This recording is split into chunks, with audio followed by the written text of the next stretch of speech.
It's got taken off of Spotify recently. Blue and 6. Blue 6, Beautiful Tomorrow. I don't know why it got taken off Spotify, but dude, I come back to YouTube just to put it on. It's good lounge, just kind of says deep house, like new soul. Oh yeah, Man, it's good. It's really good. love that. Good hanging out. Every time I go to bed, I play YouTube for about 9 hours. Yeah, just YouTube rabbit holes. No, I play a white noise or like rain thunderstorm video on my. Can you not sleep without it? Oh no, absolutely. Really? Not. No, cannot sleep in dead silence. Cannot. Seriously, Yes. even if what if there's a rain, like a rain shower happening, and do you not listen to anything then, or do you have to? Are we recording? Yeah, we're recording. We're jumping right into it. We jump right into it. No, I cannot. I fucking weird, man. Can I cuss? Yeah, you can cuss. We can cuss. I'm freaking weird. No, dude, it's bad. I've always been that way. I don't know why. Since a kid? Since a kid. Wow. Yeah. So you just kind of put on white noise. Do you have a favorite white noise? Like fan. A fan. I need a fan. Just blowing. The last. What if it's a real fan? I love a real fan. Would But I have a real fan. I have an overhead fan in my room. Right. But it's a little too cold right now. Yep. So can't do it. But I've been mimicking the fan on the white noise or on the YouTube. But do you just try to empty out your brain to the noise, or is it more of just soothing to? I think it's just a little distracting, just the right amount of like, let's just turn it off for the night. Do you put it in your earphones, or do you play it like openly on your phone? This is a very interesting question because I'm interested because no, dude. Usually, sleep is everything. Usually, if I have it my way, I've got like a little fan somewhere in my room that's not pointing directly at me. That like I can hear the noise, but again, I don't feel the air. Right. I just moved here to Milwaukee 2 weeks ago. Congratulations. Welcome, Milwaukee's newest resident. Appreciate it. Thank you. I've understood at this point it is Milwaukee and not Milwaukee for the locals. Wait, say that again. You don't pronounce the L. Nobody here says the L. Milwaukee. Milwaukee. Yeah, I guess I do say Milwaukee. Milwaukee, yes. Yeah, whoa. I learned that just now. That's crazy. Well, Milwaukee. I love Milwaukee. Evan from Diet Light, when I saw them the other day or the other week, he had me say it. And I said Milwaukee, and he was like, "No, that's not right. Get out of here." And I as soon as he said that, I was like, "Dude, you're right." Every time I hear somebody from there say Milwaukee, there's no L. Yeah, it's just that's pretty similar to like Louisville. Louisville. Louisville. I mean, my cousins are from there, and they're like, "It's not Louisville, it's Louisville." Yeah. What? What's funny is my hometown from Canton, Ohio. There is a place called Louisville. Like you pronounce it Louisville, spelled the same exact way. Spelt the same way as Louisville. Spelled the same exact way. Louisville, Ohio. Interesting. But that one is Louisville, and if you say weird. That's interesting because, I think about sometimes when I talk about visiting Louisville, when I talk about that, like just to like my friends up in Wisconsin, I'll kind of do a mixture of like Louisville. But I won't stress the Louis. No. But I feel that if I just say Louisville, they're not gonna even know what I'm talking about. No. Which kind of makes it more fun, But, Louisville. Yeah, dude, there's places like that all over that are just they got their own little niche. So Milwaukee's latest residents.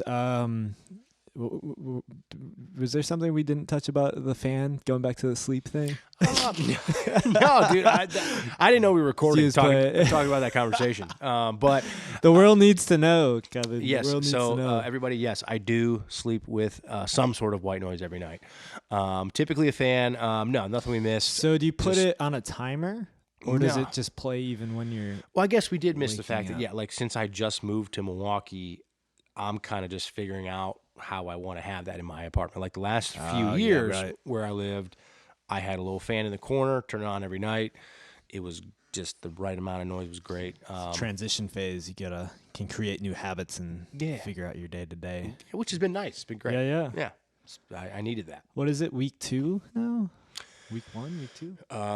We're going on week 3, February 4th. Yesterday, Sunday. Well, I don't know when this will come out, but Yesterday was 2 weeks. Congrats. Yeah. Thanks, man. So you've been going on a lot of walks lately? Walks So every you're day. down by the lakefront? Dude, I cannot be more thankful and happy and humbled, and just really, it's awesome where I live. The location is perfect. Because you're right by Veterans Park, right? You can just walk right down by Veterans where there's like a marina there. There's I think so.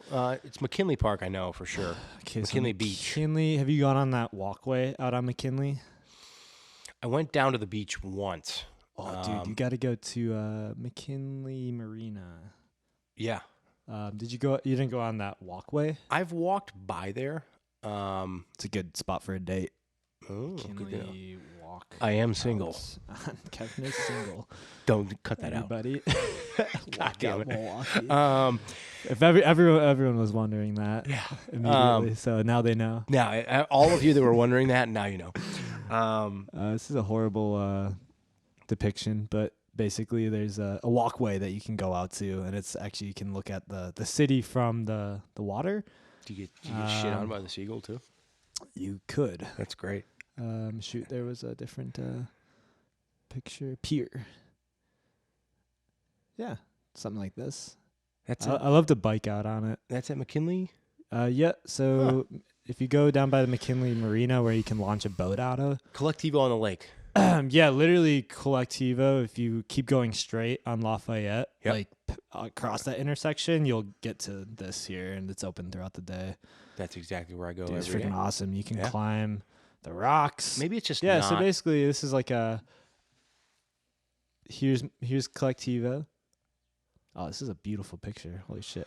Here's Collectivo. Yeah. Cross that intersection, go over this way, and then over here is the start of this walkout. So you can walk all the way out to here. Really? And it's really great because multiple times in college, me and some friends would come out here and we would walk on these rocks. It's really fun. Yeah. You can walk out here and just like hang out on these rocks. I bet you were sober as hell. Actually, more often than not, we were sober. That's great. No, that's probably a good thing going out there. Yeah. Especially during the day. Yeah, no, that there's Veterans right here. Okay. Yeah, no, that's where I go every day so far. I think right now, just because it's winter, it's a little, less active, but it is beautiful, man. A little bit of a Milwaukee history too. So Veterans Park is. I always think that when I'm old and maybe retired, I would love to be a Milwaukee tour guide. I love showing people around Milwaukee. Oh, we can see that. So we can see that. We can see that. But you see in Milwaukee sometimes there's tours from Social Sig. There's people that will be driving and riding in these like modded out golf carts throughout the city, and they're like Milwaukee tours. Yeah, I could definitely see myself doing that with a little earpiece, like little microphone, talking. Oh. Like, perfect on your left for here. The job. Shit. Hold on, I was gonna look up Veterans Park for a little bit of a history lesson for young Kevin here. Yeah, please give me all of the history. I'm learning. I watched just go to the maps. I watched the Aerial America version of Wisconsin the other day. Got some nice Wisconsin. Oh yeah? Yeah, it's great. Oh, dude, I actually heard about that was a new channel. Like there was like a drone show where they'll like do. Yeah, they're kind of old. They're like 10 years old at this point. Oh, okay. But it's on the Smithsonian Channel. If anybody's interested. Cool. I love History Channel shit. Oh, it's great, dude. It's nice. Like that's the type of shit I need to unwind to. Just give me the satellite. I don't know why I love the satellite version of maps. Do you have a preference, satellite or non-satellite? Whatever this is where I go. Is this satellite? Beauty. Yeah. Then you gotta hit the 3D. Okay, so we're in Veterans Park right now. Okay. Fun fact: I also just saw the Foo Fighters and Joan Jett open up for them, as well as Cody Jinks. It was really good. He's a country. Same set. Yeah, so it was Joan Jett, Cody Jinks, Foo Fighters. It was Harley Fest last year. That is wild. Fucking awesome, dude.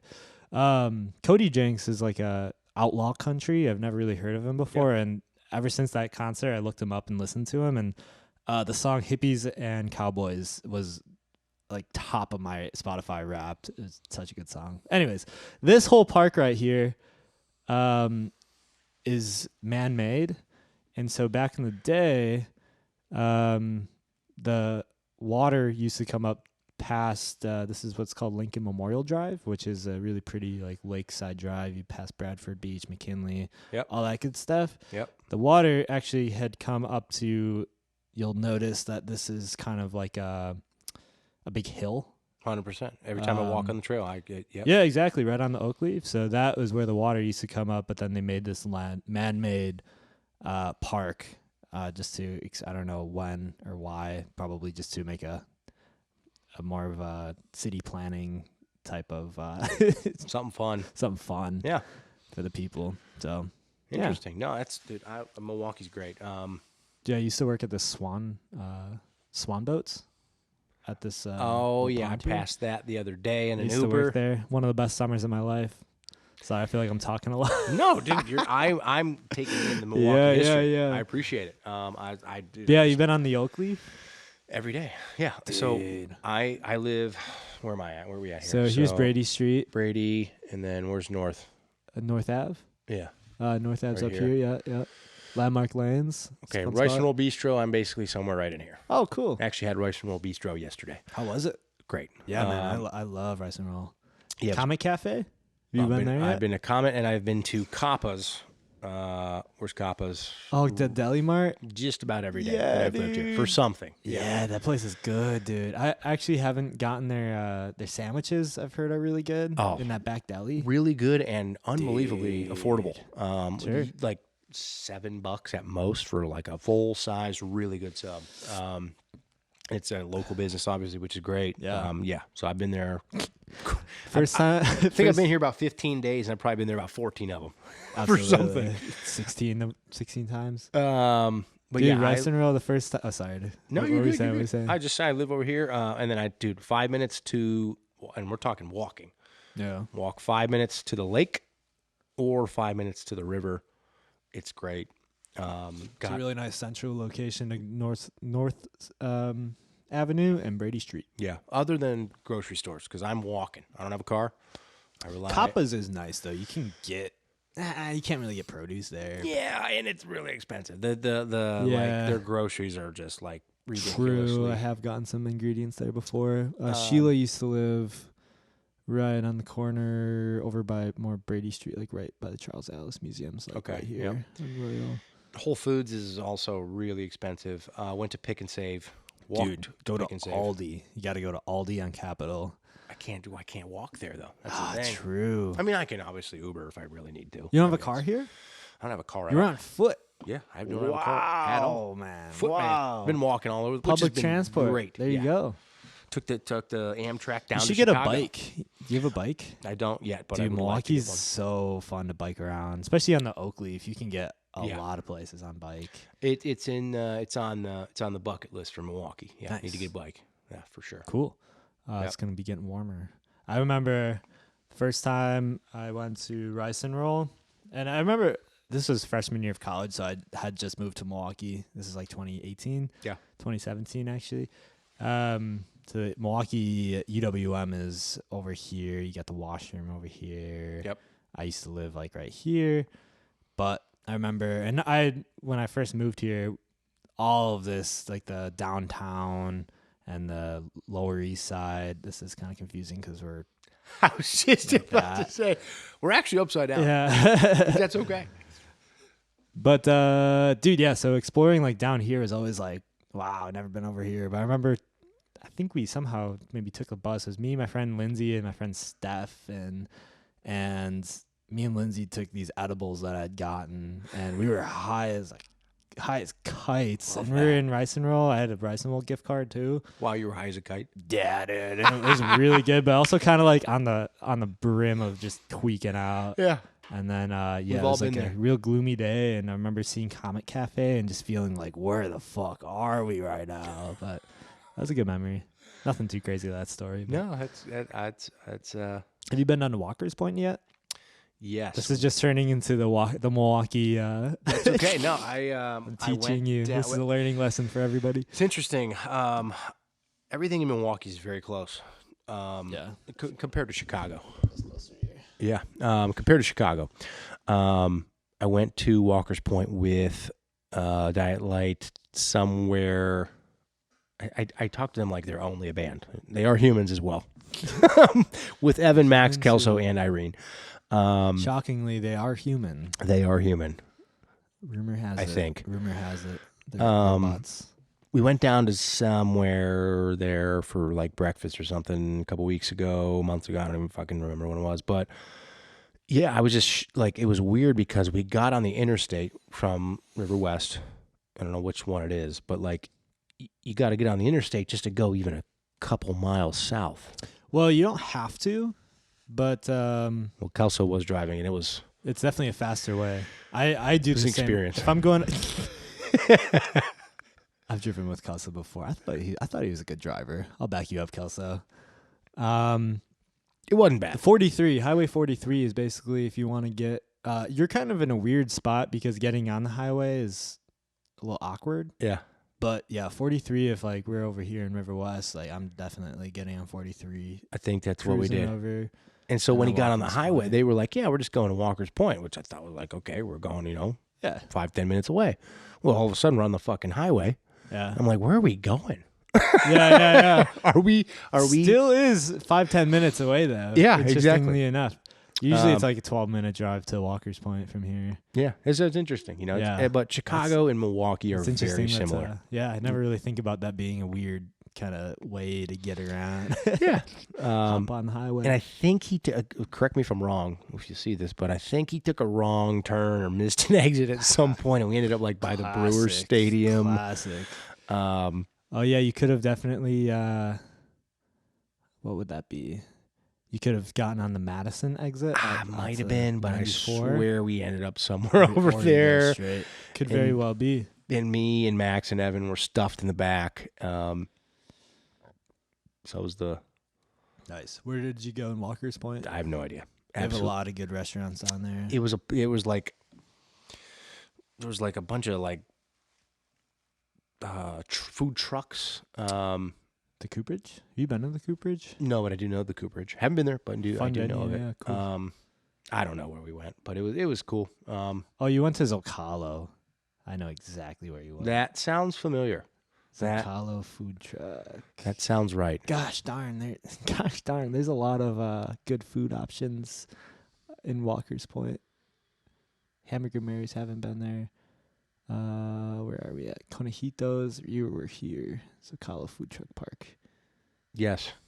Yep. Yeah. I can tell by the setup already. Yep. Oh, yeah. Yep.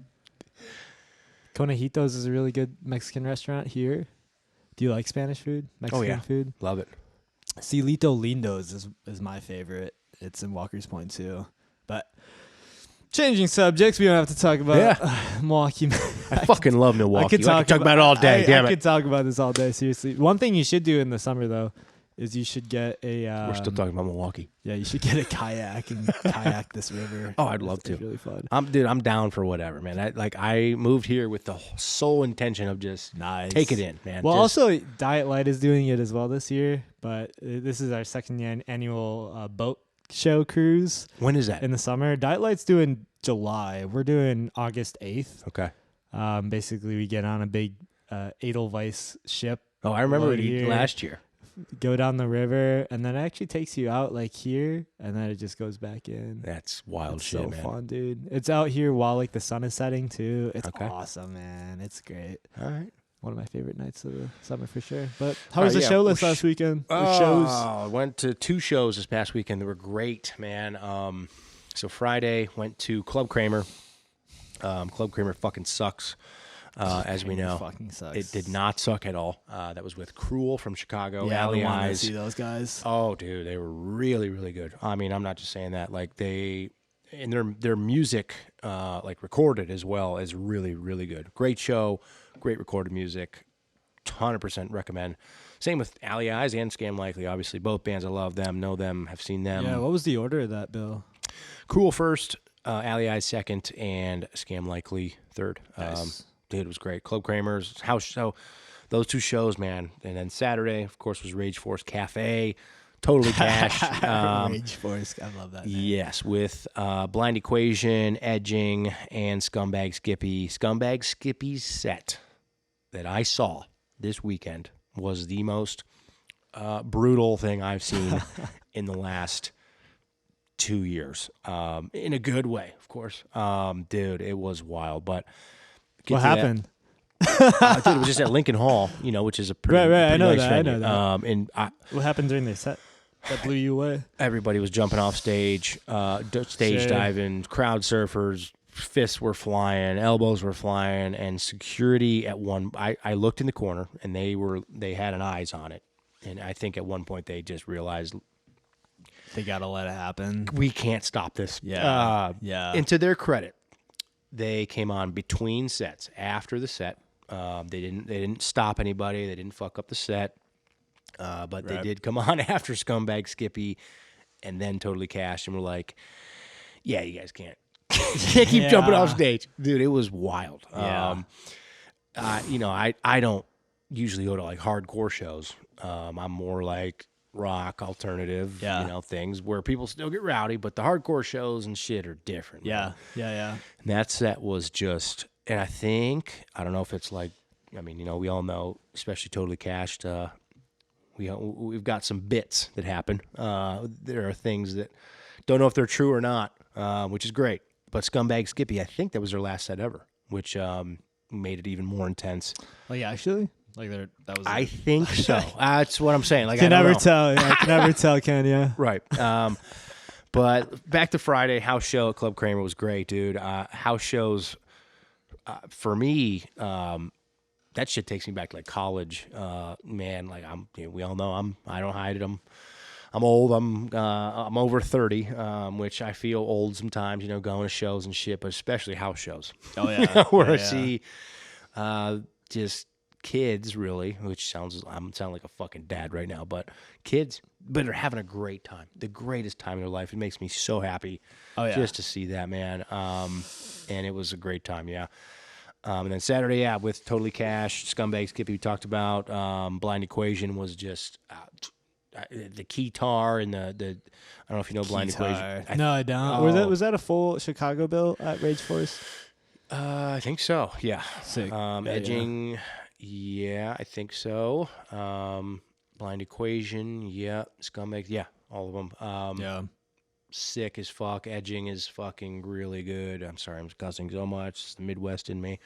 And of course, we all know Totally Cashed. Wow, man. Puts on a great show. So yeah, I have nothing but good things to say. And that the videos looked fucking crazy. Yeah, that weekend and just in general is like why I want to live here. That's why I'm to Chicago. Why I moved here. This whole thing is really fun, and it doesn't get any better than that. Fuck yeah, man. Yeah. Happy you had a good weekend. I was gonna go to the Club Kramer show. Ended up just staying in, working on music. Crab Cake. How fucking dare you? Is I'll just tell Crab Cake's neck has been bothering him, so had to keep an eye on him. Where'd he go? He's on the couch. He's just chilling. Love that guy. Yeah. So you got 2 dogs or 1 dog? I got 2 dogs. Jimmy Lily, today that we're having this interview, Lily. is the 6-year gotcha day for Lily. My love, my everything, my best dog ever. I start crying if I really wanted to. And Jimmy as well. I love that. What about Jimmy? He's just as cool. You should have brought him over. Dude, it would have been a shit show. That would have been a little crazy. Oh yeah. Oh dude, with him. Yeah. Because I saw him. He's a good dog. I'm pointing to Crab Cake right now. Unbelievably well behaved dog. Thank you. I'm very impressed. Oh, spent a lot of time training him for sure. I could learn some things, honestly. Shout out to Jacob Slade. I'm not going to go into detail, but there's one. He came over the other day with the dogs and learned much of a pain in the ass in my dogs are, but they're great. But Crab Cake's over here just chilling. Great dog. But he did get excited as fuck though when I try to rile him up. Yeah, so he hasn't bit anybody. That's good. Yeah, he'll that's a good thing. He'll bite me, but like in a soft, playful way. You know how dogs play. Oh, same with Jimmy. Like, dude, if he snips you, it's in no way like they are not aggressive at all. They're just it's kind of part of it, But gotta love him. Yeah, dude. Who watches your dogs when you're out of town? Do you Well, know that was yet? that was going to be Jacob Slade, maybe, but Oh, that's why he came over to meet him. really? Got you. Yeah. And we'll see how how that goes. But I mean, unless I go like really out of town, like I don't know. Actually, I don't think I can say this yet. But there's something I'm doing in May and June. I know what you're doing. For 2 weeks. I'm gonna have to take them. So funny that. Yeah.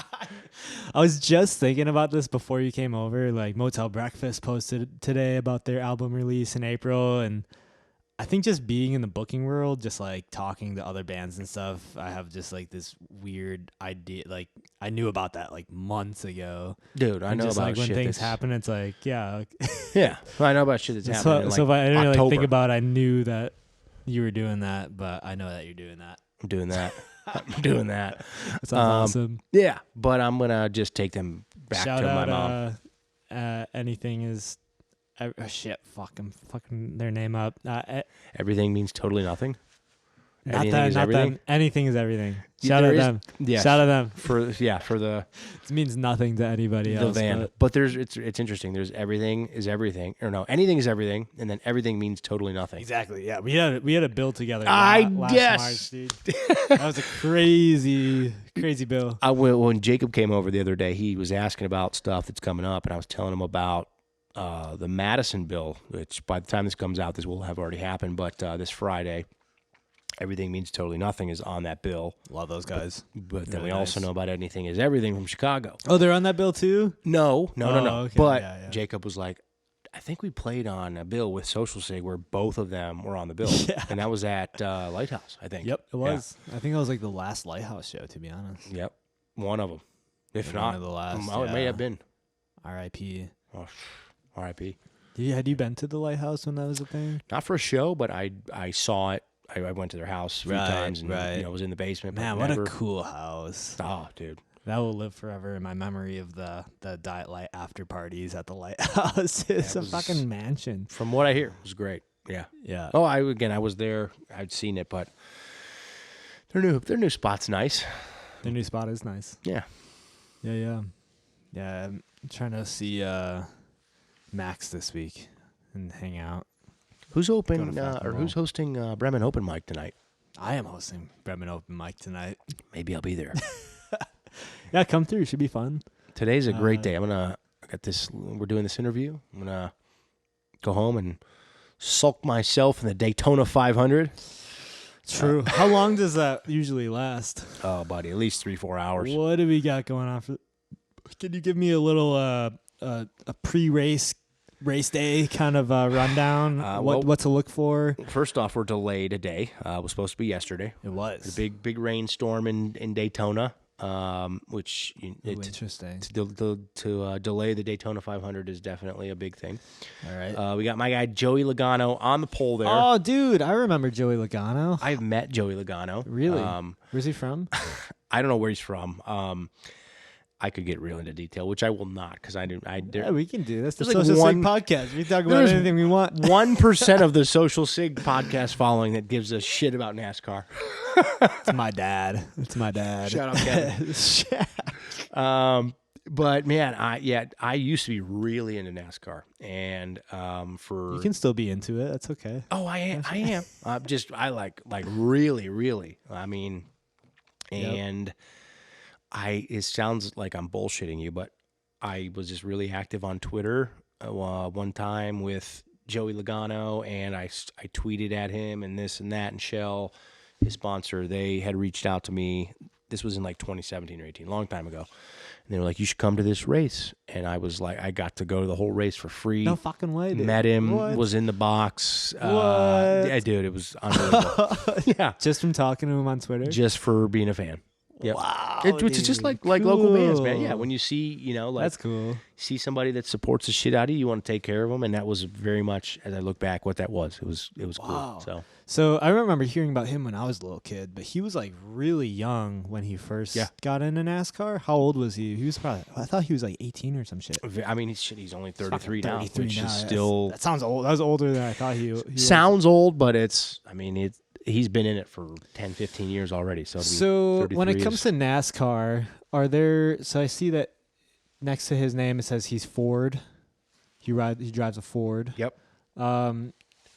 How do they go about choosing? Like, is it kind of like a sponsorship deal where they're sponsored by Ford and they're sponsored by Toyota? Yeah, so like Joey Logano is part of Team Penske, which is owned by Roger Penske, of the Penske like moving truck brand, very large conglomerate, huge corporation company.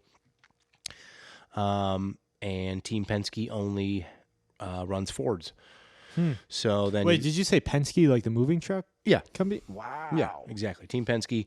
And if you go down to Denny Hamlin here, he is Toyota. So that is owned by Joe Gibbs Racing. So this is kind of like the owners of like the Chiefs or the owners of the Cowboys, like those. Kind of. Yeah. I mean, you have just like anything else, But also, if they're not the owner of all the Ford racers, are they? Like the Penske guy, like any driver who rides a Ford. No, there's multiple Ford teams. Okay, I see. There's only 3 drivers that drive for Penske, which is Joey Logano, Austin Cindric, and Ryan Blaney. 3 of those. So there's Ryan Blaney right there. Yep. Austin Cindric as well. Kyle Busch. There you go. That's Kurt Busch. There's Kyle Busch and Kurt Busch. Oh, really? They're brothers. How'd you know? Oh, just the number? Because Kyle Busch is in a Toyota. Kurt Busch is in the Chevy. Wow. Yeah. Wow, the more you know. Yeah. Does Matt Kenseth still race? Matt Kenseth is long gone, man. Really? He retired? Gone. Yeah. Damn. While I ago. would not have known. That's okay. He's a Wisconsin boy. Is he? Yeah. Actually, I didn't know that. Yeah, he grew up racing at Slinger Speedway. I used to go there every Sunday with my dad. Yeah. That's the rundown of NASCAR. It's great, dude. There are people that are like, oh, it's nothing but cars going around, left turns. No, dude, it gets pretty deep. Yeah, if you really understand what's going on. Is that him making that noise? Crab's over here fucking snoring. Yeah, his hey, buddy. is so cute. Doesn't even look up. So this is a qualification time for like the you race around to try to get a better spot. There's our Penske. Do you think drivers will strategically try to get in, like try to be like middle of the pack, like they're not gunning their fastest qualifying time? Yeah, I mean you want to be, so being first is what's called being on the pole, because you start. You want to be first. Yeah, you're in control from there. Right. The cars are so close that you don't realize like how important it is to be in front of somebody. The aerodynamics and everything. I mean, the cars are an inch apart, and so to be first. I'm sure it's probably nice to be behind somebody too to get that draft. Absolutely, yeah. I mean, it's all strategic, depending on where you end up. This definitely is not going to be the final order. A decent amount of these guys are probably going to crash and not even finish. That's crazy. Yeah. Can't believe we're talking about NASCAR right now. Shame on me. It's all right. No shame. No shame here. Yeah, dude, the crashes are crazy. Big time. If you're looking for if you're into racing, Slinger Speedway, and Slinger is like probably 40 minutes away from here. It's the world's fastest quarter mile. As I mentioned, I used to go to these races. I actually went last summer. It's a blast. It's a quarter mile is a very short track. Yep. Yeah. It's fun. Like, people don't realize Daytona is 2.5 miles around the track. That's wild. Yeah. Dude, yeah, Slinger Speedway. I grew up going to these. That's got to be beautiful in the fall. Look at them trees in the back. Oh, yeah. It gets loud, man. Dude, it's awesome. Let me hear that again. It's so Wisconsin. Oh, dude, I just get so much nostalgia. All right. Little do people know that I used to watch racing every week. Same. Little people do that. Dude, this is such a, I don't know. I just watched The Notebook this last week for the first time. Great fucking movie. Like, it's just such a... The first time ever? Yeah. Yeah. Wow. I love even I have seen that I love movie. rom-coms. I don't even know. It's not really a rom-com. It's some humor in it, but... Yeah. Dude, great fucking movie. A wrecker. Yeah. But... Dude, yeah, just thinking about going to Slinger Speedway is just such a nostalgia, baby. I live off nostalgia. It's like small town racing. Oh, give me it. For a second, when I was younger, watching this, I actually wanted to race myself, but never followed it. I feel it. Didn't do that. Let's do this thing. Let's take a break to pee and You got to get pee? a beer. Yeah. Wait, one sec here. You're sitting your ass down. They do these things called figure eights. Fuck. It's like towards the end of they do different models of races with different cars, but throughout the night, some point they'll sometimes do what's called the figure eights. Oh yeah. And they'll race in the figure eight, and it gets pretty intense, man. It sounds so stupid, but it gets gnarly when they get the packets split up. Yeah. And so then there'll be two cars just and barely miss each other, or they will hit each other. It's kind of a the unknown playing is chicken, what's fun. Playing chicken, you know. All right, yeah, let's take a break. Oh, I don't mind. I think I have been open about this. Yeah, I used to be addicted to painkillers. No fucking way, dude. Narcotics. Damn. Yep. Vicodin, Percocet. I had 2 knee surgeries in 2009, 2010, and another ankle surgery in 2013. All of that kind of culminated into me just like really diving into that painkiller. Really? Oh, yeah. Whoa. So in college, which like was Oxy. I would take 8 to 10 Vicodin at a time. I'd crush them up, snort them up, do it all. Oh yeah. At the time, did you like with that? Is there there's probably the possibility of overdosing? Like, what's or do people? It was. I mean, it's always 8 or 9. I don't know. That just sounds like a lot. Oh, it is. It's way too much. Yeah. Yeah. Ridiculous. Unfortunately, I had a tolerance built up to the point where I felt comfortable to do that. But there's always the chance of overdosing, and God forbid, if I would have, I don't want to say deserved it, but No. I would. I'm the maker of my own choices.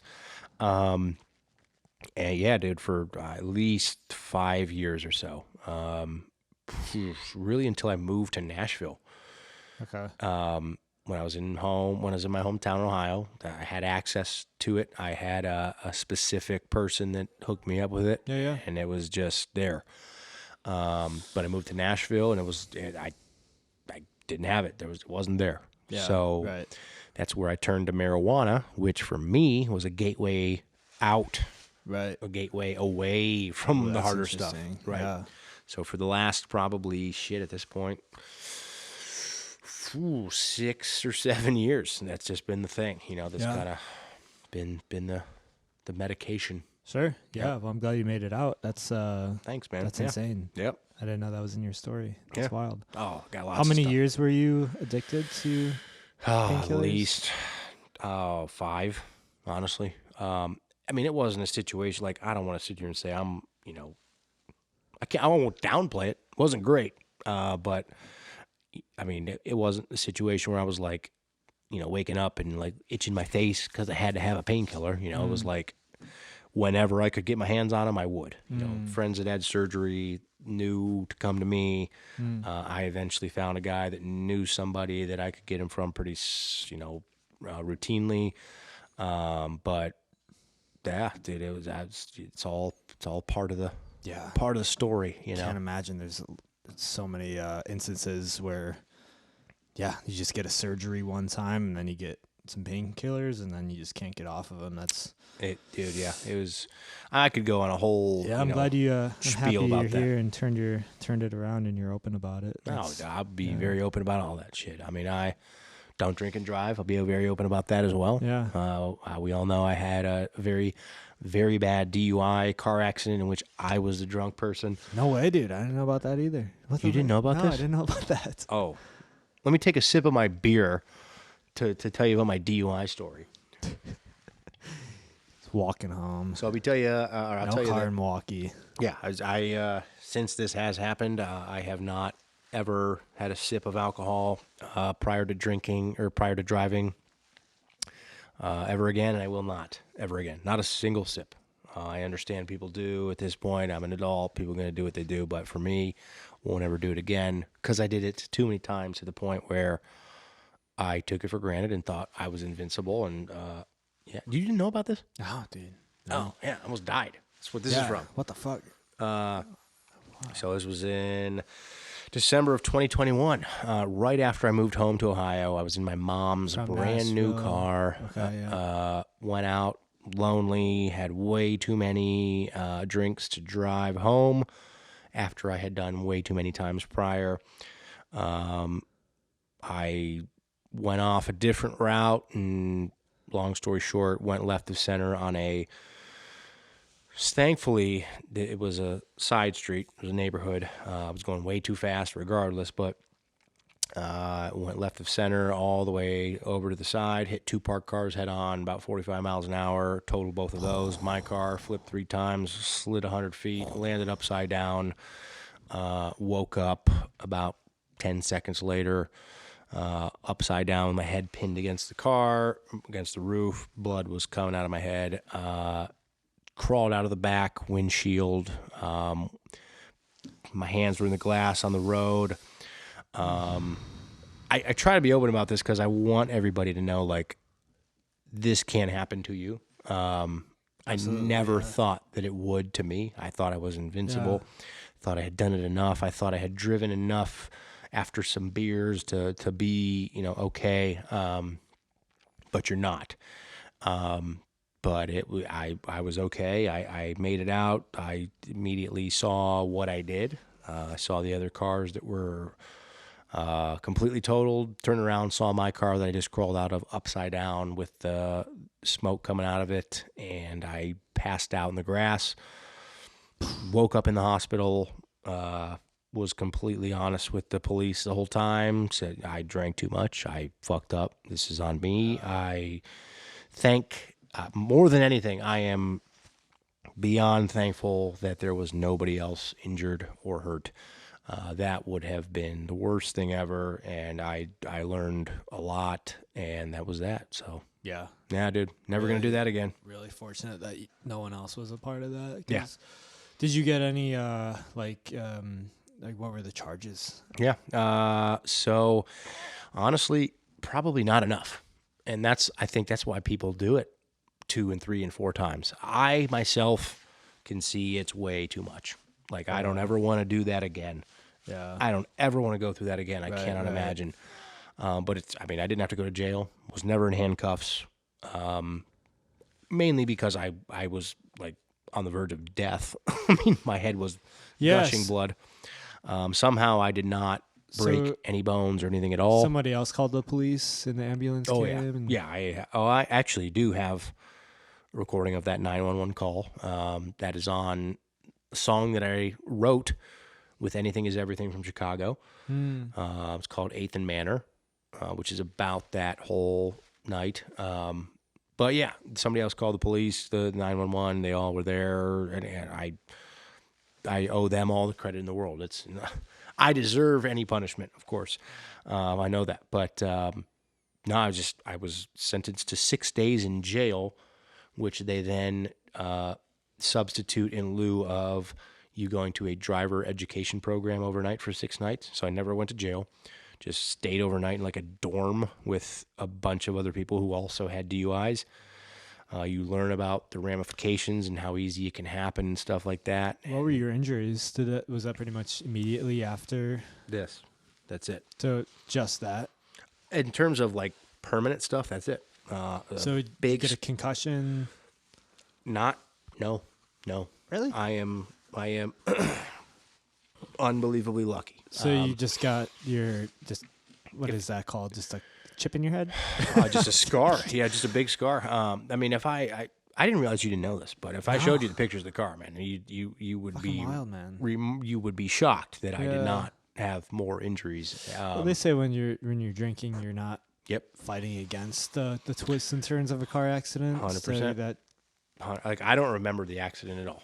I think that I either fell asleep or even blacked out. This is all really not great to say publicly, but honestly, I don't care. I do care. I should be very forthcoming in that I understand the ramifications, but I am very open about just how stupid it was and that people should know, not to fucking do that. Yeah, absolutely. Yep.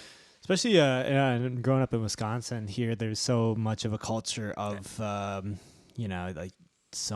sure a lot of people being put my beer down. Raised in Wisconsin, know somebody that has gotten a DUI, and there's a great drinking culture here. Drinking culture. Which is fun. It's great. It's wonderful. Love to go to shows. Love to have fun.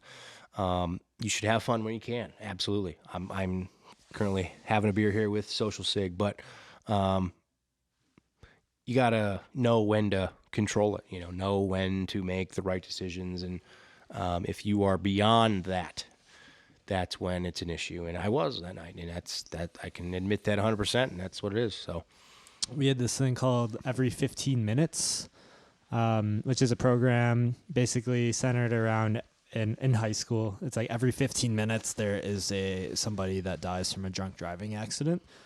And so it's a day where the program doesn't tell like the rest of the school, like as far as like the students, but a select amount of students. I don't know if you've heard of something similar to this, where like during that one day they'll like start pulling kids out of the classrooms, and then they'll read an obituary over the loudspeaker. And then also beforehand, there's a whole video made of students that get chosen. And I was on the video team for that because I was in the video class my senior year of high school. Which was when? 2017. Oh, you were youngin'. Yeah. So 2017.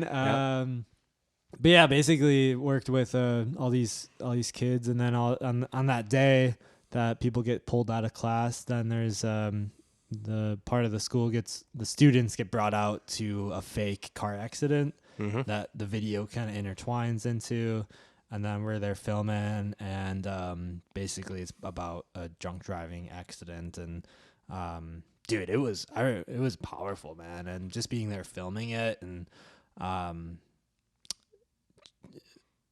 I can't, like, it just felt so real when the tarp came off, and then you see my buddy Jack was a part of it. He was the drunk driver scripted, and like all the actors are just students who really don't have much acting history, but it's like fucking crazy. Like people screaming, there's blood, and then the EMTs come, and you just kind of go through that whole process, and it's just wild. Yeah. So I'm fortunate to have had an experience like that to kind of stick with me, so to speak. I think about that a lot. I feel it. So yeah, man, glad you're here though. Like I said earlier, it sounds like you've been through a lot of shit. So. Thanks. Yeah. That's what led to the history of Mic1park. Yeah, that's which we wanted to touch on. Absolutely. Yeah. That's your story to tell. Yeah, dude, I could go. I mean, I probably will go on and on, but I'll try to keep it short as I can. I don't really know the full story, so I'm interested. So May 9th, 2020 is when Mic1park was born, almost 4 years ago. I was laid off from my corporate job due to COVID, and it's about a month prior, and I had been writing poetry and doing some creative stuff for years, really, at that point prior. Was laid off again, and being just kind of inactive and not having a thing made me really just get to the point of having this idea that came about, which was, again, Mic1park, which is, as many of us know, it is Mic1park, Mic1park, whatever you want to say, but it is pronounced Mic1park. I just stylized it the way of Mic1park. My dad went to Mic1park High School. My dad is no longer with us. I try to do many things for him, to honor him. Growing up all throughout my childhood, he used the moniker of Mic1park 76, kind of abbreviated, but that's the year he graduated. That was his trivia username for all the bars and shit that we went to, and it was just, as soon as I thought about it that day, it just made sense. I wanted a creative outlet. I wanted something. Again, I was laid off, had nothing going on. I had poetry and stuff to kind of put on paper, and so I made the Instagram account Mic1park. For the next few months, it was just kind of what it was. And this was in the summer of 2020, which we all know was very volatile of political stuff as well. And it just kind of took a back seat. I applied for a new job finally in July of 2020. Thought I was going to get it. It was a great job, great opportunity. Was denied for no reason really at all. And then I just said, "Fuck it. Why don't I talk about that on a video? Why don't I post about that on a podcast or something? Put it on YouTube." People have or had told me in the past like I'd be good for a podcast or something. That got a lot of response. It was great. And from there, I just kind of kept talking about stuff. And for the first 9 months of Mid-Park, it was just me talking about politics and life and sports and news and stuff. I got a whole team of writers, 6 or 7 different people to write blogs and stuff about different topics. And then I think it was March of 2021, I realized that music and creativity and that whole side of things is why Mid-Park was birthed to begin with. And I just I told the people that were writing for me, I had a direction from there of look, I don't want to do any of the other stuff at all anymore. This is about music and why I started this again, which is that whole creative side, and I got to go for that. So in 2021, I started writing blogs about John Mayer and Bruce Springsteen and all of my other favorite artists ever, which is great. But there's about 1,000 other blogs and stuff in the world of which talk about John Mayer and Bruce Springsteen. So it was great and whatnot. But as soon as I finally found some local bands, honestly, I don't even remember how it happened. And I made playlists and I started tagging bands and stuff. That is when things kind of took off. It was in the middle of COVID where people were really appreciative of the online content and stuff. And I found a band called North Warren.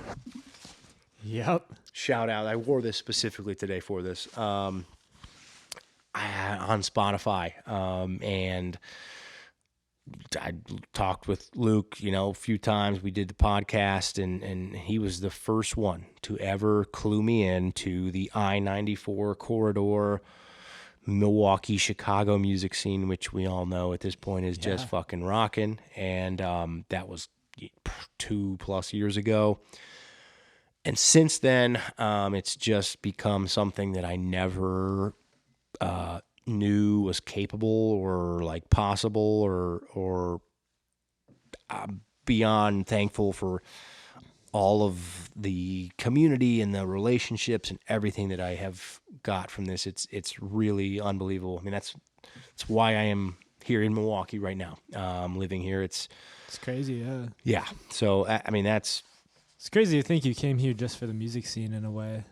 Yeah. I mean, the music. The DIY. Yeah, dude. Community that way.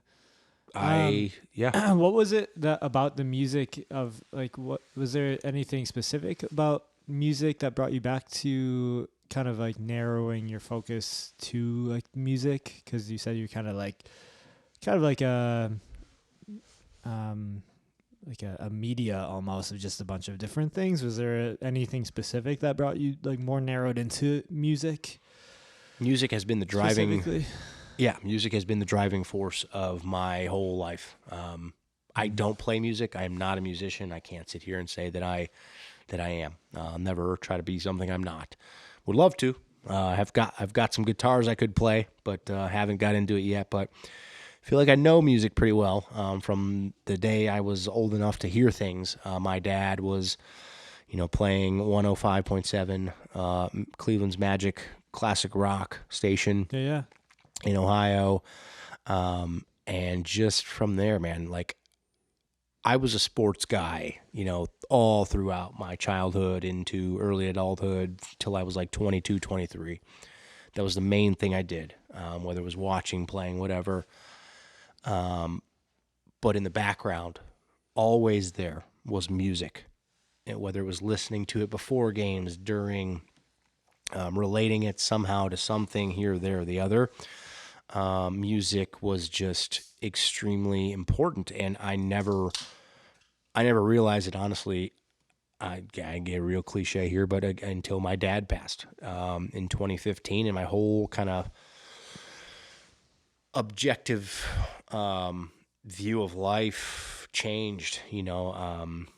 I people die. I don't sit here and want to act like it doesn't happen. I understand that, but it was hard. I was 23, which is like a crucial point of your life, and it just kind of made me take a back seat, look at everything, and realize, like, I don't know, I'm kind of going on a rant here again, but music, is the thing that was there throughout everything, and just as much with Mid-Park and what I was doing, I realized that music was what I wanted to follow. That is what has driven me always, and it will never change. So, yeah. In it for the long haul. Yeah, absolutely. That's 100%. Awesome. Yeah. What are some like goals with Mid-Park as far as, because I see you got the blog on your website. Do you write pretty often, I see? Yeah, dude, I write. I mean, the long-term goals. Crab is here. Crab is making his appearance. Yes. Yes. Shout out Crab. We love you, man. Man, it's hard to say. It's changed a lot over the last 2 to 3 years as things have become more real. I've met a lot of people in person. It's a lot different when you are doing things online and writing blogs and doing a podcast and stuff, right? As opposed to actually going to shows and meeting people. And that's how I met you. Yeah, exactly. Yeah, right. And look at where we are. I mean, like they do. When you meet people in person, it's a whole lot different. So the first year or so of doing the music stuff was very like content oriented online with, the podcast, the blogs, playlists, everything. Still doing all of that. I just don't focus on it quite as much because what is happening in person behind the scenes is more important. As I would see it, and I think most people would. So right now, that's a great question, because I think there's that.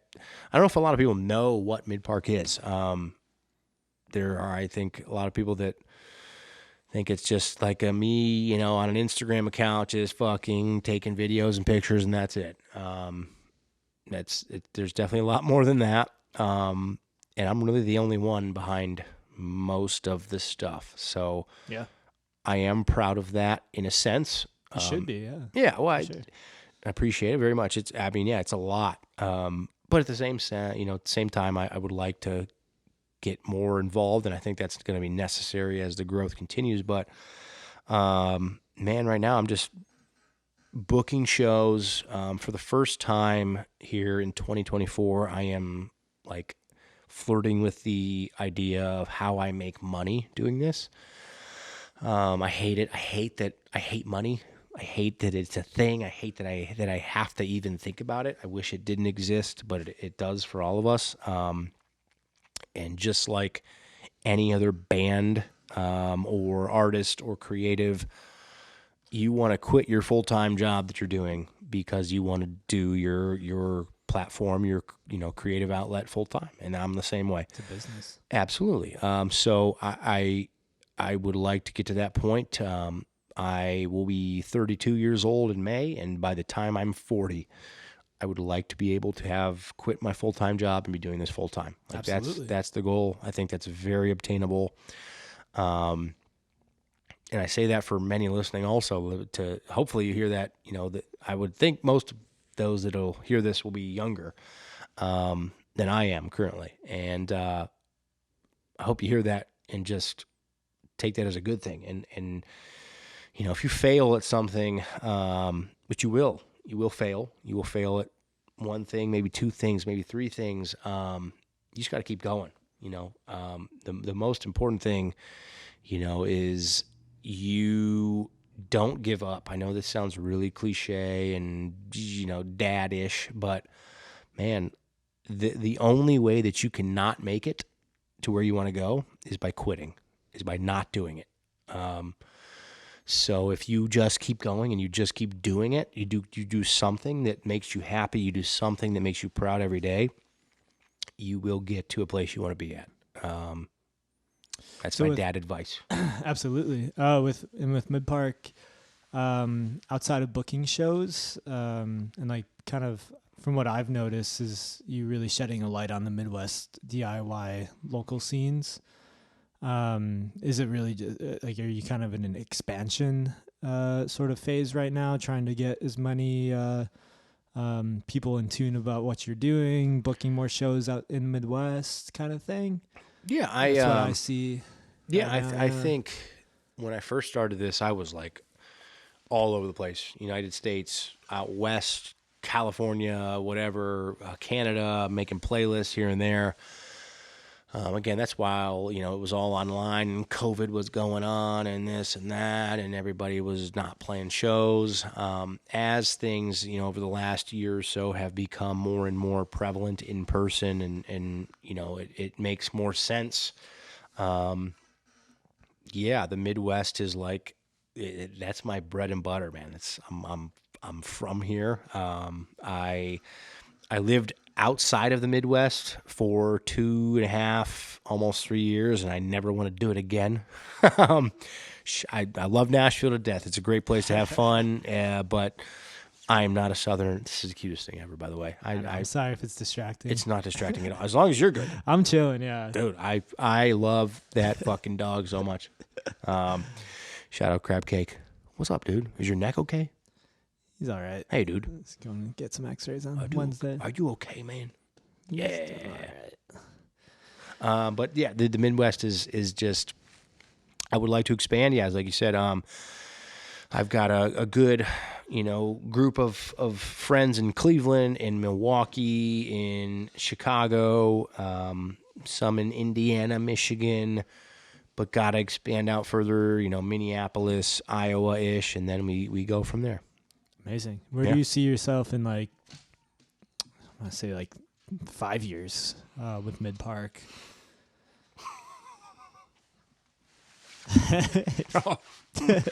I don't know, dude. Where would you like to be? I would like to be doing this full time in terms of income. As you think like a Patreon or like I think it was way early. There are a few things I've already tried that I just did simply way too early. I knew about them, but as I look back on it, it just wasn't the time. So a Patreon sort of thing, or? Yeah, Patreon, and I started a label at this point 1.5 years ago. I'm not a label guy. I don't know record stores and things like that. I'm more of a manager-ish. Sure. I know the creative side and what we need to do to accomplish things. Which shout out to the early. I am managing them this year in 2024. Yeah. But yeah, I mean, did you kind of pivot on the label? Oh yeah, it's done. Yeah, it's gone. Okay. Yeah, done. Yeah. Gotcha. And I will be the first one to admit that when I fail, I fail. That's it. You try things and it is what it is. Necessarily fail. It's more of like a pivot. Oh, you learn. Yeah. You learn from things, and no, not a fail at all. Well, it's good to fail too. That's what they say is like you gotta keep failing until you. Yeah, failure's good. Dude, can we come over here? Yeah, come on, dude. Crab is here. Yeah, failure is good. But yeah, I think pivoting and trying to figure out what you want to do. I pivoted a lot in college, trying to figure out what I wanted to do, and I mean, I'm coming back to music. So. Dude, I bet over the next 5 years you're gonna pivot and change even more. And so will I. I mean, it's constant evolution of just being the best that you can be, and I mean, you don't know where the future is going to take you. That's. If there's one piece of advice that I could give anybody listening, that you do not know where tomorrow is going to take you. You can do your best to put yourself in a situation that is going to be, that you think is going to be good for yourself, for your band, for whatever, but you don't ultimately know what tomorrow is going to bring. So be your best self every day. This is really, really fucking cliche. I understand, but be your best self every day and try to be a little better than next, and that's it.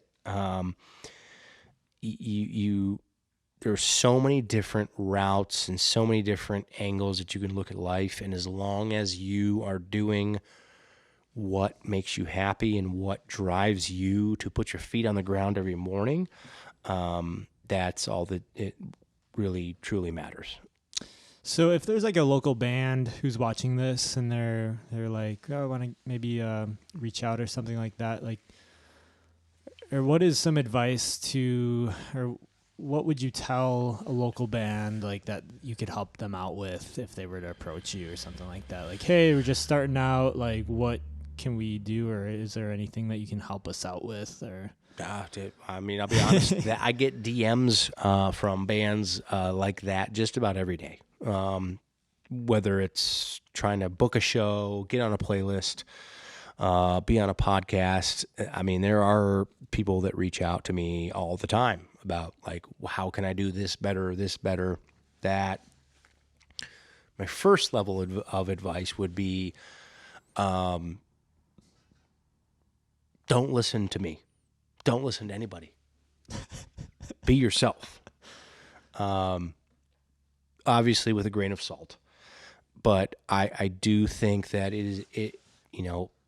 the really good, good bands that I know, that's where they've made their name, is just being yourself and not really being concerned with what everybody else is doing or thinking. But on the contrary, I understand wholeheartedly how hard it is to not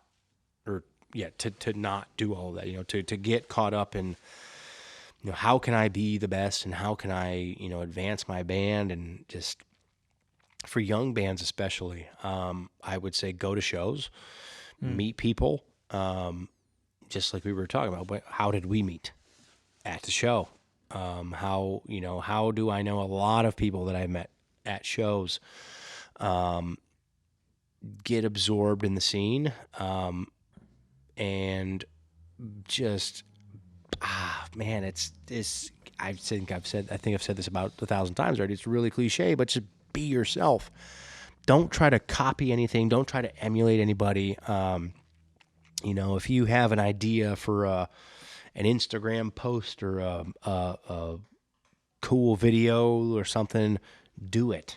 Like, don't worry about who's going to like it or what's going to happen. You will find your following. You will find your people if you just keep up being yourself. Yeah, I think going to shows is a big part, especially in the Milwaukee scene. I think going to shows, you'll meet a lot of people there that are also musicians, and it can be tough these days too, especially if you're not the most sociable person. And even going to shows sometimes can be not the most ideal place to sit and have a conversation with somebody, because you're there for the music. But as far as making face and just like meeting people, and then maybe following up with like a DM and be like, yo, you want to grab coffee or something and just chat, shoot the shit. Yep. I think that's definitely something really beneficial to somebody trying to get involved in the Milwaukee scene, especially. Yep. Yeah, I think just like following or finding bands on Instagram and being inspired, but more so of like what they're doing and maybe recognizing what they're doing right. It's definitely a thing you can always try to improve for yourself, your brand wise. 100%. Yeah. But there's definitely a lot of different avenues as far as a musician in 2024, a way to quote unquote make it. It's really crazy, man. Yeah. It's tough to really figure it out, and I'm still figuring it out and trying to figure out like what I want out of this all. Like, even in this. What do you want? I want to. Let me turn the conversation around to you. What are Social Sig's goals in 2024? Man, well, planning this big West Coast tour for June, which I'm really excited for. So going to be on the road for a month out west with Crab Cake and Sheila, ripping some solo sets. I just got my backing tracks. I got a backing track machine, so love that. Trying to get my set pretty solid there, bring full band energy to a solo set. Yep. But also just being on the road and taking it in as a young whippersnapper. I think a big goal of mine in my 20s is to see as much as I can and experience as much as possible too, not trying to get too caught up in the business side of everything, but really just soaking in traveling and meeting people and seeing old friends, making new friends. Yep. And really, just try not to get caught up in like where I want to be. Just trying to be present as much as possible is a big challenge that I'm trying to overcome and figure out a good routine for it all. But eventually, I would love to get a Sprinter van. A Sprinter van would be awesome. That would be nice. Kind of having that in my just in my thoughts. Every time I pass a Sprinter van on the road, I'm like, God damn, that is sexy. It's nice. Yeah, you could sleep in there. I love looking at Sprinter vans, tiny homes and stuff like that. Yeah, love it. But just touring consistently and building a fan base and community around Social Sig and like finding out what I want to brand myself around. And the Quick Trip thing was huge too. So dude, I forgot about that. Getting brand deals and stuff. And that is so fucking funny. Figuring it out, dude. Yeah. That is great. Man, it's sponsored by a gas station. Shout out Quick Trip. Oh, dude, that is dude. That's the type of stuff, man. Like you lean into that, like you have done that for, I don't know how long. I've been following you years. Just a year. Yeah. Just took a year, Just a year. Been jumping along in the gas stations there. I mean, it's really cool though. It's been cool too. Cause, Mio. Sorry for butchering the name. Nah, that's okay. Love you, Arthur. Played across the street here at Falcon Bowl, where we had a little noise complaint from the police. Had a noise complaint for the police. It was a ripping show. Shuby fucking killed it, dude. It was so good to see Shuby. Love Shuby. But Mio, they took a Quick Trip jump video after the show. I saw that. Me. And somebody else from Chicago just sent me a video of them jumping in front of a Quick Trip. Yeah. And so I asked them if I could post it. So I think it'd be a funny thing to expand out to be like a Social Sig thing. Where, sooner than later, we're going to see a actual physical gas station that's going to say Quick Trip, and then in a little, red underneath. Long term, I'm going to be sponsored by Social Sig. Long term, I would love to, like have a tour sponsored by Quick Trip, or even if I could get a Sprinter van with Quick Trip, like. What if you went on What if you went on a whole tour that you just played at Quick Trips? Dude, thought of it. That is also in the foresight of at least playing one show. Like, what the fuck is up, Quick Trip? Dude. What the fuck is up, Denny's? That would be wild. That would be freaking insane. I don't know if it'd ever be. Maybe if there's like a Quick Trip being built, like a new one with like no merchandise. I don't know how we would figure it out. We gotta show the truckers. The truckers of the world need to know about Social Sig. Be in a parking lot or something. The Culver's thing. Yeah. But that would be crazy. But having just figuring it out with the business side of it all. Yeah. It's tough to, especially if you're a musician and you're not super keen of doing all the business stuff. It's such a tough bridge to build. Honestly, that's kind of where I myself have struggled a little bit. I mean, like I'm not a musician, I'm not a band, but like I'm very similar in what I'm doing, and I'm not keen on the business stuff. So that shit for me has been really hard to learn. And with my LLC and doing taxes and all that shit, man, that's the not fun side. I hate it. Do you go through somebody like H&R Block? Or? No, I'm trying. What is today? It's middle of February. I'm still trying to figure it all out. This is the first year I've had it all. You got 2 months. Yeah, I got a little bit, but I'll do it. But it's not great. I fucking hate it. But it is what it is. Oh, it's kind of like figuring it out and like talking to other bands with LLCs. Of like, I've already hit up so many others that are like, There's this other bigger named artist who's been doing it for years. I don't know if I want to out him on the podcast. Not out him, but like we were talking after the podcast. I was like, so what do you do for like LLC? Like, what do you do with your business and stuff? He's been doing it for years. Mm-hmm. I can tell you who it is afterwards, but he's like, you need an LLC to have a business or be a musician? And I was like, I think so. I don't know. Yeah. And so that really opened my eyes, like, do I really need this? But I think everything's telling me I should for legal reasons. But same. And that's what it is. Like, man, not that anybody's going to be copying Mic1park, but like, just legally and having all that shit on paper is probably good, I think. I don't know. What would you say your title is? Would you say you're a promoter, or would you say you're all things Midwest music guy? Or well, every time I match with a woman on Bumble, they ask what what do you do? Yeah. It's funny because I swear to God, last woman I matched with on Bumble, we had a little conversation. And we led to Instagram, and she saw that Social Sig was a mutual follower, and she was like, "Oh, well, if Social Sig knows you, you must be cool." No way. I swear Did she say that? Kind of similar to that. Kind of similar, which is also funny. I just sound like a slut here. The first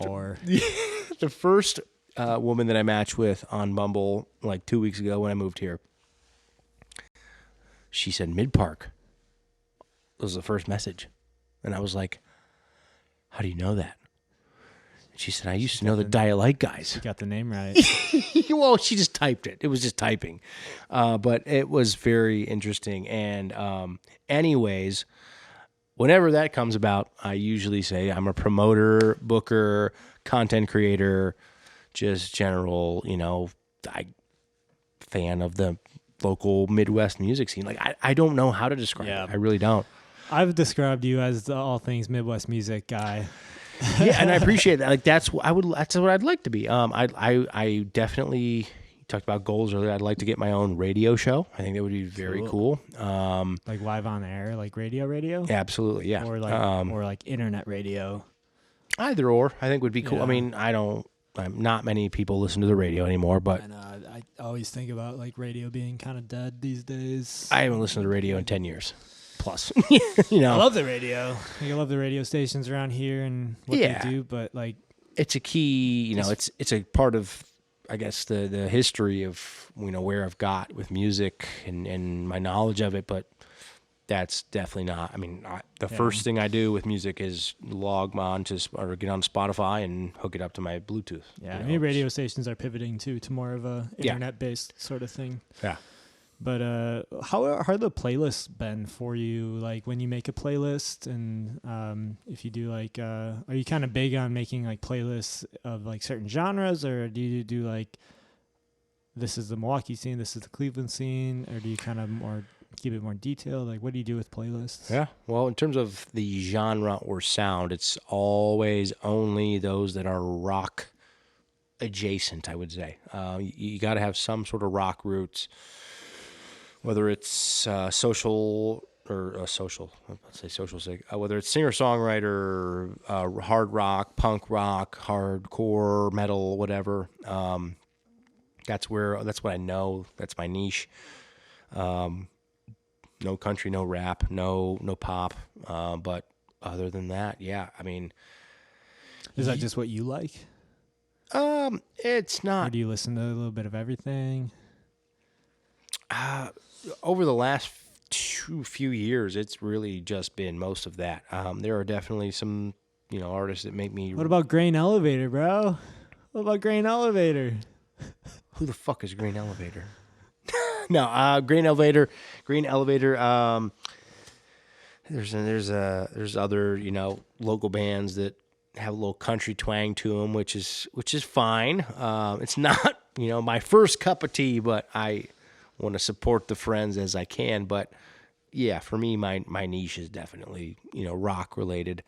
Like living in Nashville, even that was the first time I was like, okay, I don't really get down with all this. What about it? I love country. Yeah. I mean, country is, I think. Well, yeah, you're talking about actual good country. Like there's Sturgill Simpson, people like that. I know I'm kind of blanking on the country names myself. Chris Stapleton. Chris Stapleton. So people like that. I do like Tyler Childers. Childers? Yeah. Childers? I think it's Childers. I don't know. But yes, those that like are actually good, country that I know, but there's just so much shit out there. And to be honest, like the whole country scene right now is just like the most cliche fucking white ass suburban. Yeah, that might be popular country. Yeah. Well, yeah, that's what I'm telling you now. Yeah, right. The current popular country scene is just bullshit. What do you think about the current popular rock scene? I don't really know what the popular rock scene is. I swear to God, man, I was just gonna say I don't even know. Like I all I listen to anymore is just local bands, so I don't know like what is booming in terms of popularity. Yeah. I'm trying to be devil's advocate. Yeah, no, I think Diet Light's great. That's so is Social Sig and North Warren. So you really listen to most just local music these days, or do you ever go to oldies or kind of like more popular stuff? Oh, I mean, I think I listened to 95,000 minutes of music last year via my Spotify Wrapped. Crab. Did you just hear something, man? He hears things that we don't. Love that. And I think like 90% of it was probably just local bands that I know of. Yeah, like our friends or whatever. Yeah. Diet Light, the Deadbolts. Love the Deadbolts. Oh, Eddie, love you, buddy. The Deadbolts are probably in terms of sound, lyrics, everything, all included. Are you going to the Deadbolts? Yes. Okay, cool. Yes. Chaplips. Yes. Grain Elevator. Yes. Don't ask me again. It's on this weekend, right? Next Saturday. This Saturday. Yeah. Yes, I am going to that show. To that. Yeah. That show looked fucking awesome, dude. I love the Deadbolts, man. Every time I see those guys, they're all so nice. Yep. That show. They're so nice. They're so funny. That lineup, musically and even like in terms of friends that I know here in the scene, that's an ideal lineup. So the Deadbolts, I love them.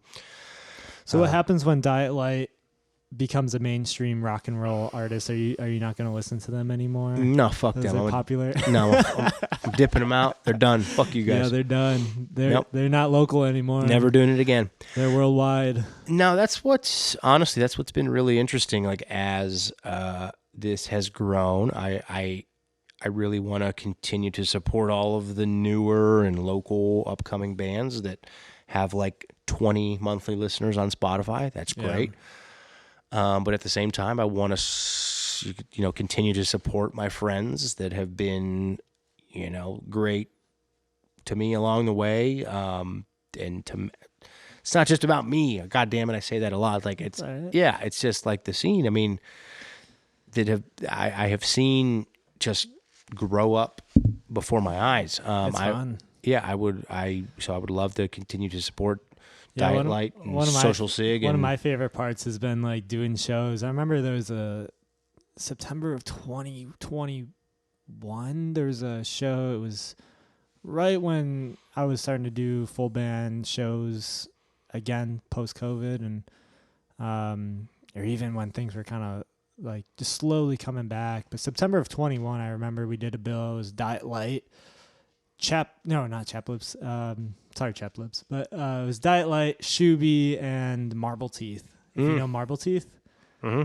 Caleb, dude, really one of my favorite albums of all of 2023. Yep. Top 10 Times I've Cried. Dude, fucking ripper. Such a good songwriter, Marble Teeth. But shout out to crying about music. I have cried to Jacob Slade's music in the past. Oh, absolutely. Oh, however you may, man, that shit. I mean, that's such a good song. Oh, that shit will make me such a good song. Cry in a heartbeat. Dogs didn't like it though. I'm just kidding. Yeah. No. Yeah. Sorry, dude. But I was gonna say, like, it's really cool to see these bands, like even seeing Diet Light at Bremen Cafe with like 10 people. It's just like crazy how 2 years later, just like sold out, like Bremen. I don't know, man. It's just really cool, the growth, and even just seeing them live, which I can say for myself, like feeling way more comfortable on stage and just the growth as musicians and artists and performers. It's just fucking awesome to see. And also just like the scene and to see other people become fans of them is really, I feel very proud, honestly. Yeah. Dude, same. I reiterate that. Shit.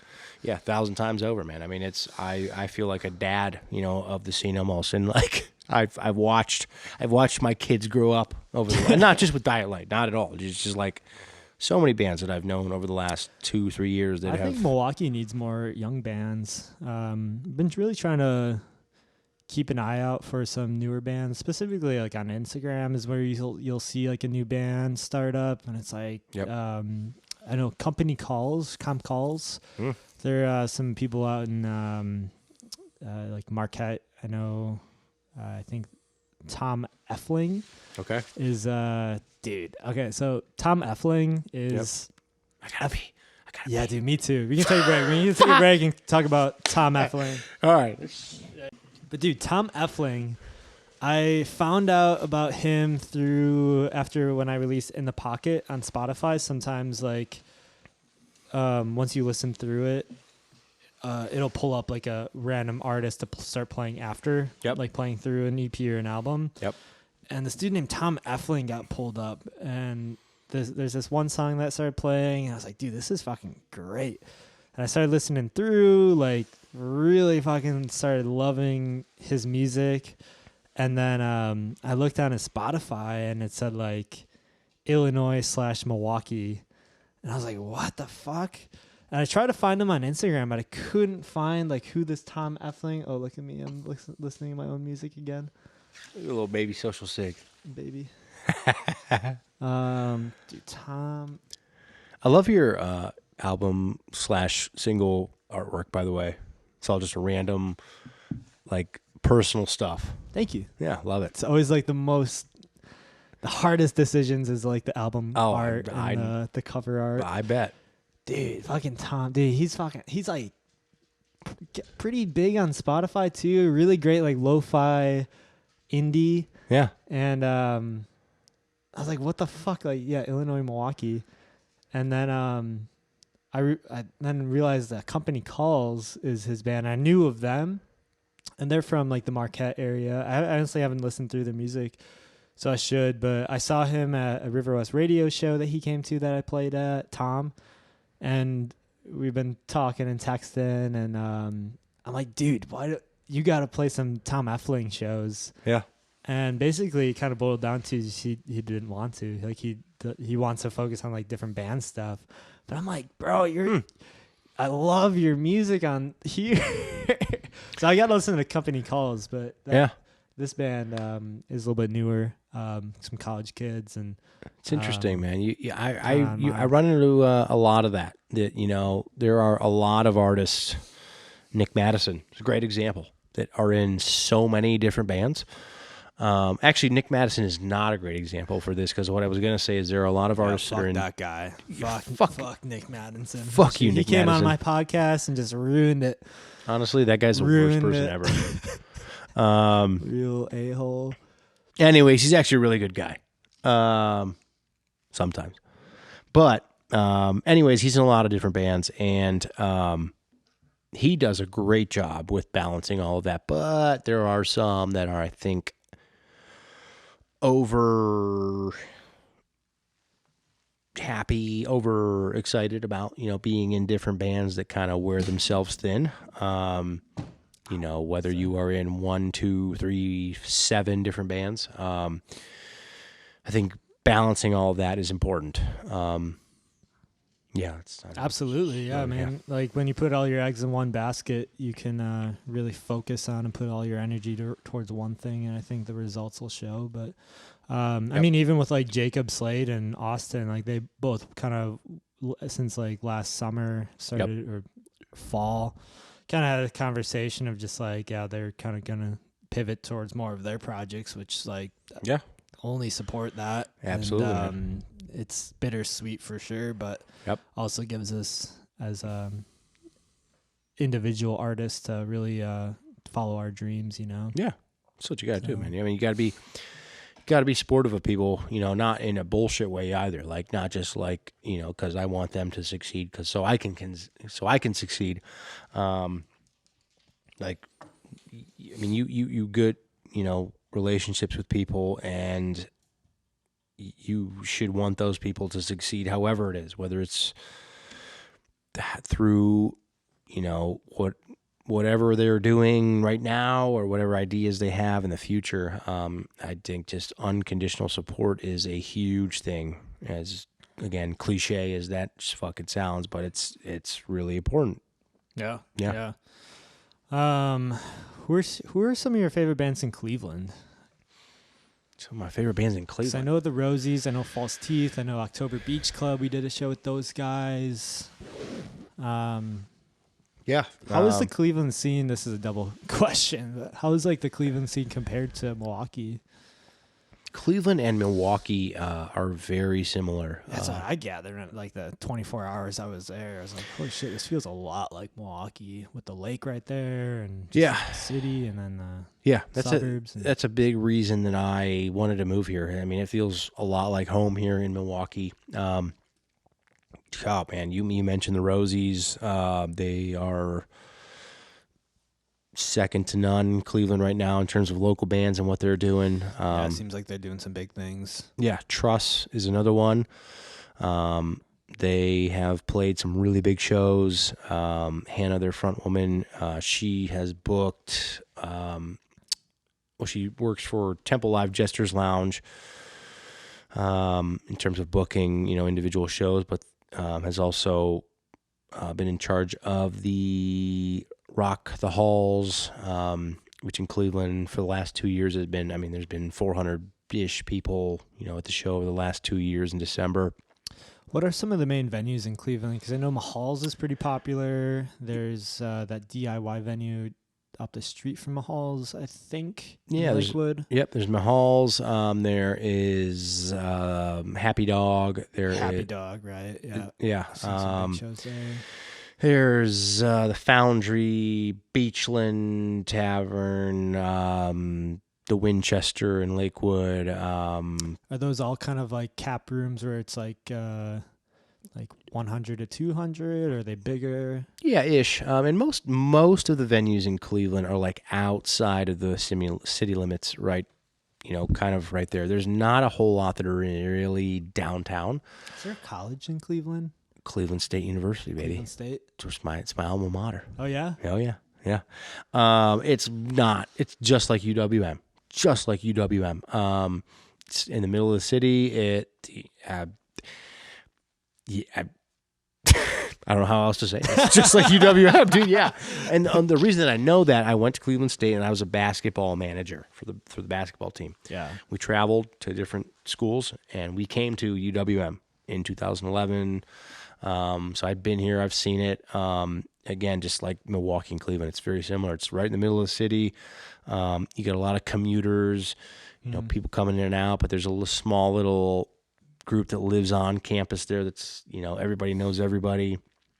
But yeah, other than downtown, that's really it. Everything is kind of just on the outskirts of downtown, whether it's in Lakewood on the west side. Yeah, Lakewood seemed really nice. Oh, Lakewood's great. Reminded me of like Shorewood, up like UWM east side area. Yeah, Lakewood's kind of the most popular Cleveland suburb. It's not a suburb, it's more of a neighborhood, but yeah. Lakewood was great when we played in Mahal's. Dude, that was like day 7 of our tour. Yep. Of day 7 of shows in a row too.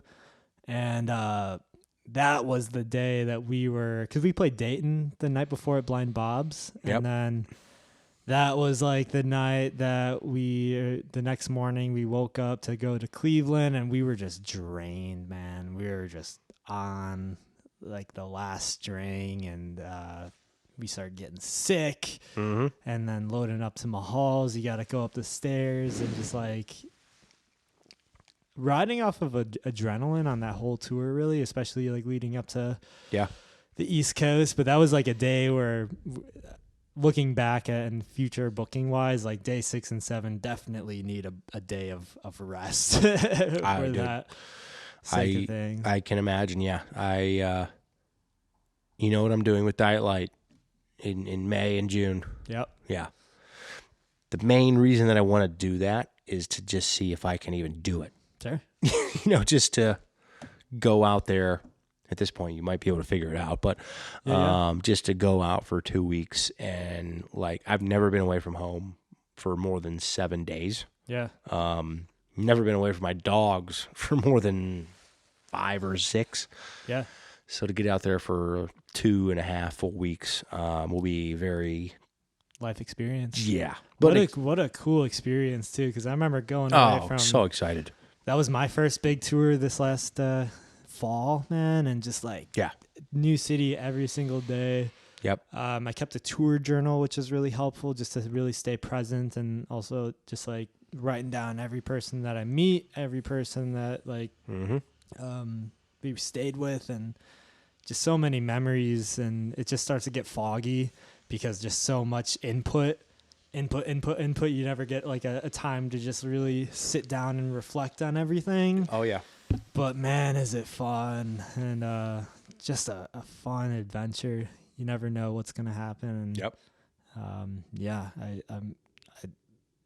If this music thing doesn't work out, just being on the road has been everything. Just get a reason for traveling. And one of my favorite parts has been the shows, of course, but then also afterwards, sleeping on people's like friends or friends of friends' couches and just meeting cool people. Yep. Dude, that's what it's all about. It's so fucking awesome. Yeah. And maybe one day I'll look back and be like, with a tour bus and stuff, and being like, damn, I kind of miss sleeping on people's couches and doing the old DIY tour. Yeah. So, I have faith that you will be there. I think you can do. We'll see. Should absolutely, man. Yeah, I mean, that's kind of been my idea. My thought in all of this is like, again, I'm not young, not old, but I'm not young. And I finally found a community here of friends and musicians, whatever you want to call it, that I feel like I finally, just feel at home with. So whether it's, going on tours and, traveling to different cities and for the first time and only time ever, or whether things continue to grow and boom and blow up and who knows, I don't care. It is not necessary for things to boom and blow up into whatever for me to keep doing this. I'm so thankful, happy, humbled. I can't even say, and there's not enough words to say how just appreciative I am of this community that has just brought me in.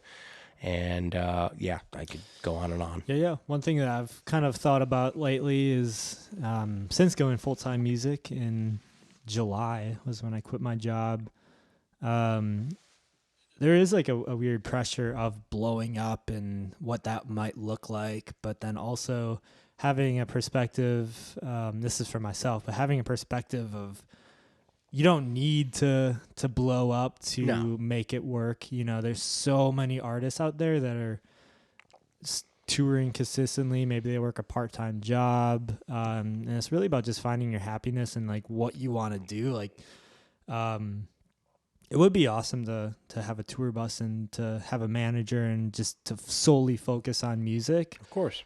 But right now I've kind of like dialed in, and I'm trying to dial in and be more present of like taking in like the, for everything for what it is right now, and not looking so much ahead of like, what if this all blew up? More of just staying focused and thinking about like, and being appreciative of, we played a show in Cleveland. We did a tour all DIY out to New York and Boston, and just kind of taking those wins and staying present, and still like working towards the tour bus one day. But these are the days that we'll look back on, and it's important for me to have that perspective, and it's easier said than done for sure. Oh, 100%. You could list off of all of your accomplishments with Social Sig right now, and that would be greater than 99.99% of people on this earth have ever done with music. Wow. Thank you, man. That means a lot. It's the truth, though. I mean, like, there are a lot of people that want to play music that have, thought about playing music, myself included. I've had 3 guitars for the last, I've had 1 guitar for the last 15 years. I haven't learned how to play great. 2 others that I've, acquired, but regardless, I got 3 guitars, can't play them. There are so many people that want to do what you are doing, or any other artist, and you have already played shows in different cities. You played a sold-out show here in your hometown, Turner Hall. We all know that. Thank you, man. Yeah, I'm not gonna get on my. I'm not gonna reiterate it 1,000 times. But like, dude, you just gotta keep going. I mean, that's all it is. I mean, you gotta have the future in mind. You cannot be just worried about right now.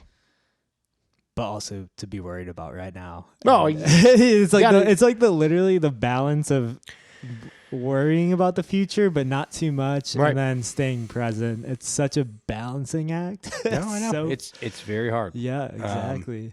And I think I'm kind of crazy. I think most artists are a little crazy, but like everybody is. Everybody's a little crazy. It's like after even Turner Hall, it's like, okay, what's next? It's like you can't be complacent. No. Or you can be, and it's you can be, but you're not going to move forward. Right, and you can't have a grudge on anything other than yourself if that's the case. It's like, I really think given everyone's circumstances, but you really can do what you want in this life as long as you work towards it and you be realistic about it and setting goals and stuff. So, but was there anything else you want to talk about? Man! Shout out Chili Rabbit, Cold India Pale Ale. Hey, that's Lakefront Brewery. I love you so much. You've been, right? Did you do the brewery tour? I've not done the brewery tour. I haven't done the brewery tour either. I've been to Lakefront. I like Lakefront IPAs, Chili Rabbit, Hazy Rabbit, Lakefront IPA, all really good beers. I just wanted to give some shout outs, of course, to none other than, of course, my mom. Love my mommy to death. I'll shout out her. I'm a mama's boy. Shout out Miss Mid-Park. Mic1park. Mic1park. Love her to death. I could go on and on, but I won't. But my brother as well. My good friends, Dan, Kenny, and then all of the bands that I could possibly shout out. Diet Light. It's most obvious. North Warren. James. Yes, James from OK. Oh, well. Yeah. Your son. Oh, my. Or nephew. I don't know. It's my son. My little son. Love James to death. There's so many. There's no possible way I could ever hit all of them. But just to know so many people here and be... Shout out Lunar Moth. Oh, I've been Lunar thinking Moth. about them lately, and I know they've been working this winter on recording and stuff, but I miss those guys a lot. Just saw them last night. Yeah. Really? Yeah. At the... Rage Force Cafe. 2 nights ago. Right? That was 2 nights ago. Yes, 2 nights ago. Yeah. Dude, yesterday I was in such losing track of time. fog, man. Yeah. I Saturday night and Friday night, I just ended up staying home. I think for me, it's like very easy, and I think probably for a lot of people, especially when it's winter, when it's like cold outside, just to find excuses to stay inside, and which is a good thing too, because I got to work on some music and got pretty far in a song I'm working on. I'm really excited about, but also kind of have a little bit of a FOMO and like feel a little flaky if like I'm texting some friends like, "What are you doing?" and just end up not going out. But no. I never take that shit personal. At this point in my life, I know, life happens. Life happens, man. But, anyways, I took an edible on Saturday night. Worked on some music, and dude, Sunday morning woke up and just felt like, I don't know I use the word sleazy. Yeah. I was so sleazy yesterday. Just like I started working on the song again and got some stuff done, but just felt like so drained. I felt like I slept like dog shit. And Yeah, now today's a new day. Happy President's Day. Diet Light is working today. How about that? Are they working today? Although that, because I don't want to give too much. President's Day is always a weird one. Yeah, I didn't want to give too much information away, but obviously you guys live close. I was going to go over there and pick up my fucking casserole. They're not home? No, because they're working. No one's home? No, they're all working, supposedly. So I said, Dean? I said, Dean might be home. Dean, start. Love you, Dean. But I told Evan, I said, dude, Diet Light's working on a federal holiday. We got to make this fucking band thing work, man. We got to make this right. Yeah, this is not right. This right.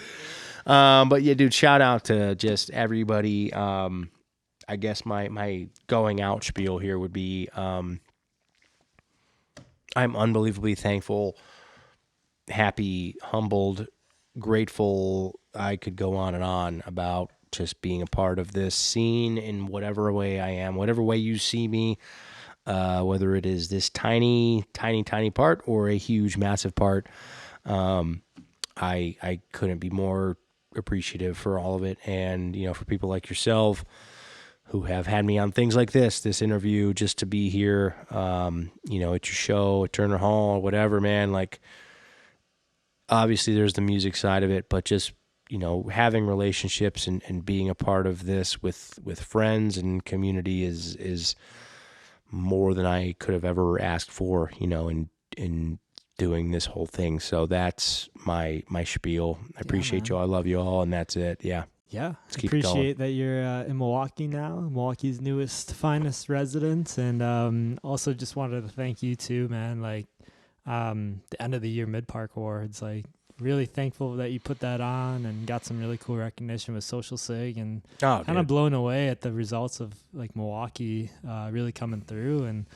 And at first too, like I realized, like, or at my first initial like thought when you messaged me like the polls so far, and I was just like, what the fuck? And I was like, hundreds I was of like, votes. do you only have a Milwaukee following? But like, I talked to my dad about it, and he gave me some really sound advice, basically saying like, that is because you're from Cleveland, you're not a dude at the time, you weren't living in Milwaukee. And yeah, he told me that's just like a testament of how in tune and how involved the Milwaukee scene is. 100%. Where it's like, you could look at it and be like, yeah, it's very biased Milwaukee, but you're literally not at the time. You weren't in Milwaukee, and it's just like Milwaukee scene. And that gave me a good like perception data wise of like, comparatively to even like any other scene in the Midwest, like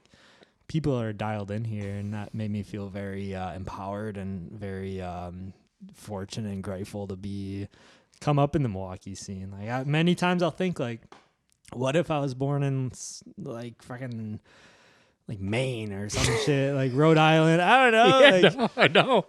Or like Oklahoma or wherever. And dude, Milwaukee. The worst one might be like, I don't know, Wyoming or Alaska. That would be rough. I've never heard I do of know. an I Alaska know. music Oh, I know. scene. I'll send you a band from Alaska as soon as we get off. Oh yeah, cool. Oh, so good, dude. Well, yes. Also like thinking about that though, there could be like some silver linings and like being so far away to where it's like you're only inspired from like certain things, like right. within, like you can make some wild shit up in Alaska. Oh yeah. But to its point, like, man, I'm so grateful for being brought up in this Milwaukee scene, and just by circumstance, post-COVID, coming through and really getting an opportunity to make a name for myself in Milwaukee has been an available option for me. So yeah, that's fucking dope. As you should be proud, man. Yeah. Well, cool. Let's wrap this up. Thank you, Kevin, so much for hopping on. Thanks for explaining some NASCAR stuff to me, and I hope you man. Can enjoy the Daytona 500. Maybe see you at the open mic tonight. Thanks for having me on, man. Cool. Yeah. Love you, buddy. Yeah, love you too. Love you, man. Yeah. See ya. Thanks for watching, y'all. Till next time. Bye.